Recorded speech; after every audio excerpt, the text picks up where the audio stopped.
ప్రతి రైతుకు ఏడాదికి కేంద్రం ఇచ్చే మొత్తంతో కలిపి 3 విడతల్లో 20,000 రూపాయలు ఇస్తామని చెప్పాం. మొదటి విడతగా రాష్ట్ర ప్రభుత్వం 5,000, కేంద్రం ఇచ్చే 2,000 కలిపి 7,000 రూపాయలు రైతు ఖాతాల్లో వేశాం.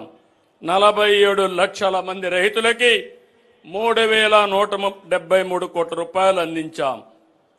ఉమ్మడి రాష్ట్రంలో దీపం పథకం తెచ్చి మన ఆడబిడ్డల వంటింటి కష్టాలు తీర్చాం. నేడు మళ్ళీ దీపం 2 పథకం ద్వారా ఉచిత సిలిండర్లు ఇచ్చి భారాన్ని పూర్తిగా తగ్గించాం. ఏడాదికి 3 సిలిండర్లు ఉచితంగా ఇస్తున్నాం. ఏటా 2,684 కోట్ల రూపాయలు ఖర్చు చేస్తున్నాం. ఇప్పటికీ 2 కోట్ల రాయితీ సిలిండర్లు ఇచ్చాం.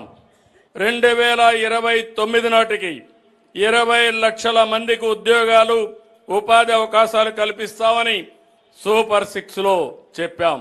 చెప్పినట్టుగానే తొలి సంతకంతో ఉద్యోగాలు ఇస్తున్నాం.